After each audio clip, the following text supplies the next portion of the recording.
Today on 15 on 15, crucial moment for workers at the construction of the new wharf in Barcadera. Also in our lifestyle segment, we'll give some useful tips to put your kids on a regular sleeping schedule. And around 300 pictures that represents the past and the future are displayed at the expo Lens di Miwowenang, or Looking Through My Lens. 15 on 15 starts right now. Hi, I'm Aishel Simon sitting in for Yentelu. Before I start this edition of 15 on 15, I would like to congratulate all my colleagues in the media that are working day in and day out to keep the Aruban community well informed. Happy Press Day! And Yentel as well sends her biggest wishes for her colleagues on this press day. We start now with the latest on the development that are going on in the project of the new harbor at Barcadera. Since constructions are going on like planned, both underwater and in the subfloors are giving good results.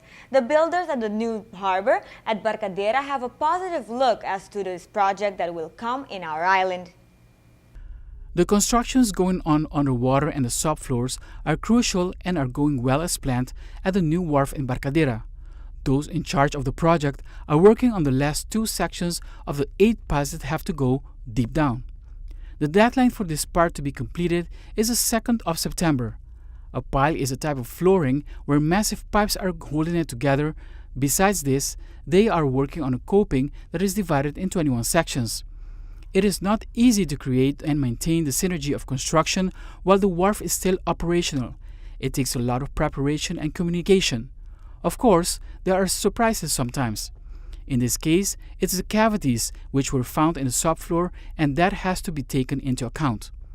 There was a possibility and contingency plan was made and put into practice. In conclusion, nothing was left for chance on the planning and execution of this important project. An investment that will generate more entry for this island. Cabinet Mike Iman has high hopes for the realization of this project, which is essential for the import-export business. Additionally, it will make way for the development of the actual wharf and the area of Oranjestad for cruise ships and all the benefit it represents. In the coming months, Aruba will have 5 multifunctional facilities that will be constructed in different districts. The first, located in North, is already giving its initial form, and we can now see the iron structures stand to give this building more shape, which is the MFA located in the area of North. The building is already receiving its form in the area where the construction of the multifunctional facility is taking place in the district of North. This is the first of the 5 multifunctional facilities that will be constructed in Aruba. The iron construction is already in place. Work is going well according to the director of the project, Ankie Vrolijk, indicating that it is a great satisfaction since this project will be very positive not only for the area of North but also for the other 5 districts as well. Likewise, the contractors who are working in the MFA North are happy that the construction can be seen from afar. We are taking a quick break, and when we come back, we'll show you what some special hands made in order to ease the pain of rape victims. Stay tuned for this as well.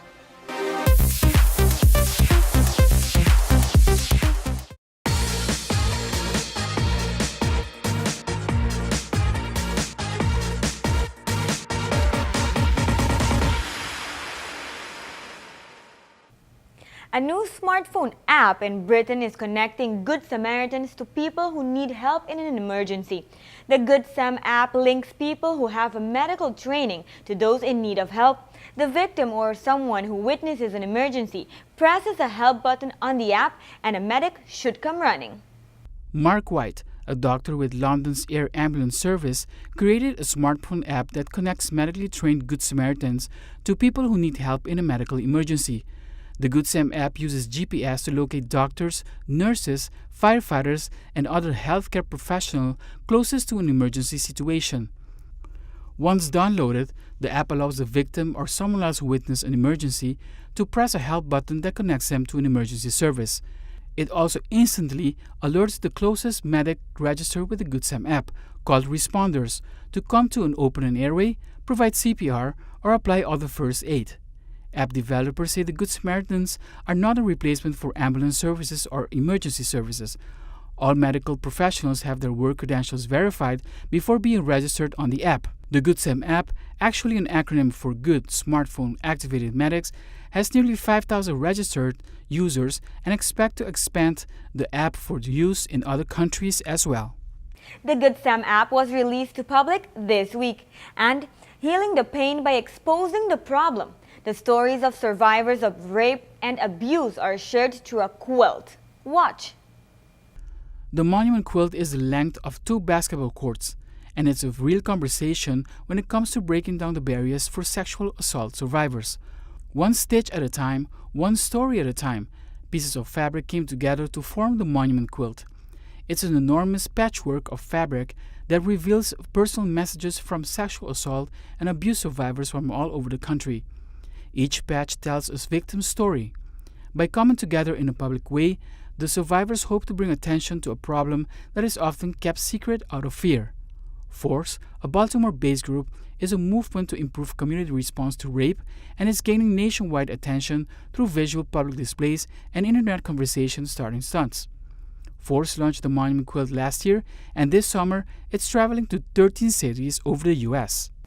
Getting kids to stick to a bedtime routine can be an uphill battle that's bound to make even the most patient parent want to hide under the covers. With summer winding down and the school year kicking into high gear, moms and dads all over are dreading the words that I am sure parents have heard, "But I don't want to go to sleep." Well, don't worry. We have some useful tips on how to get your child onto a regular sleeping schedule. According to a recent study, a large body of research has shown that sleep is critical for a child's development. Lack of sleep in children is a contributing risk factor for a number of health conditions such as obesity, diabetes, and emotional problems. Bad sleep hygiene is also linked to poor school performance. All of this means parents must make it a priority. Here are some helpful tips to put your kids to bed early so they wake up rested and ready to face the school day. Shift bedtimes gradually. To help make things right, parents should gradually get their child back into routine by putting them to bed a half an hour earlier each night. It may take a week or to 10 days to fully readjust. Keep a consistent schedule.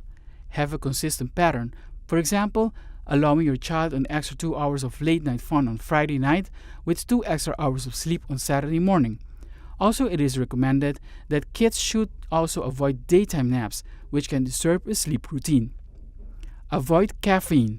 Caffeine from beverages such as coffee and soft drinks stay in your system for as long as 8 to 10 hours, and it is a stimulant effect can impact the ability to fall and stay asleep. The study recommends children not to have any drinks with caffeine later than lunchtime, or else it is likely to impact their sleep schedule. No screen time before bedtime.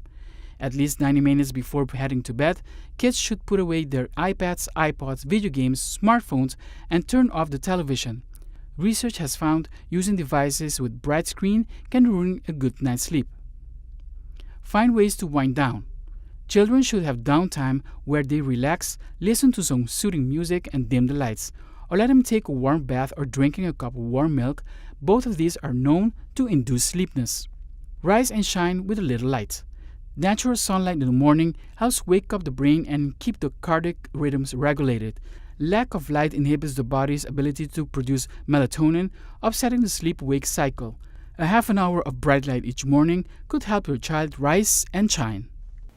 Coming up after the break, the 7th annual Lens Di Mi Wonang, or Looking Through My Lens, is on display starting as today. There is more on the way. Take a look.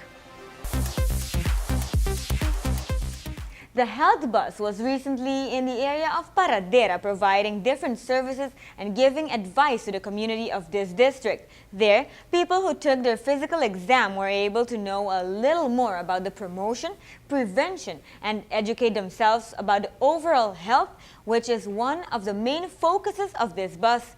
This is an initiative of the Cabinet Mike Ayman, which covers different districts of the island to help make the community more health conscious. The health bus was recently in the area of Paradera performing different health exams in this district. There, health professionals provided all the necessary services to the community who flocked to receive different controls. The doctor of the health bus indicated that it is very positive that the community is taking this opportunity, which is an initiative of the Cabinet Mike Ayman, after presenting this project that has been a great success and has counted with the support of different organizations and, of course, the community. The residents of Nuña and Paradera who took their sugar, weight, blood test immediately received their results in order to prevent any anomaly in their health. And since it's Press Day, we would like to focus on a special exposition called Lens di Mi Wowanang, Looking Through My Lens, that is opening to the public tomorrow. Leo Vroluk has been organizing this for 7 consecutive years already. Around 300 pictures are on display that has to do with the past and the present. Every year, the exposition is dedicated to a member of the press that do this job on a daily basis.